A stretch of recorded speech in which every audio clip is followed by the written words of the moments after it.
ایک دن علی اسکول سے واپس آیا تو اس کی جیب میں ایک خوبصورت قلم تھا۔ امی نے دیکھا تو پوچھا، علی بیٹا، یہ قلم کہاں سے آیا؟ علی نے تھوڑا سوچا اور کہا، امی، یہ مجھے اسکول میں زمین پر گرا ہوا ملا تھا۔ امی نے نرمی سے کہا، بیٹا، شاید کسی کا گرا ہوا ہو، کیا تم نے اسے واپس کرنے کی کوشش کی؟ علی نے شرمندہ ہو کر کہا، نہیں امی، میں ڈر گیا تھا۔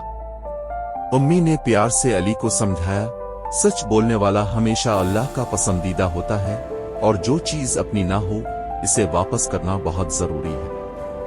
اگلے دن علی وہ قلم واپس اسکول لے گیا اور الف اسد کو دے دیا۔ الف اسد نے خوش ہو کر کہا، علی، تم بہت ایماندار بچے ہو۔ پھر علی کو انعام میں ایک اور خوبصورت قلم دیا۔ سبق: ہمیں ہمیشہ سچ بولنا چاہیے اور امانت واپس کرنی چاہیے۔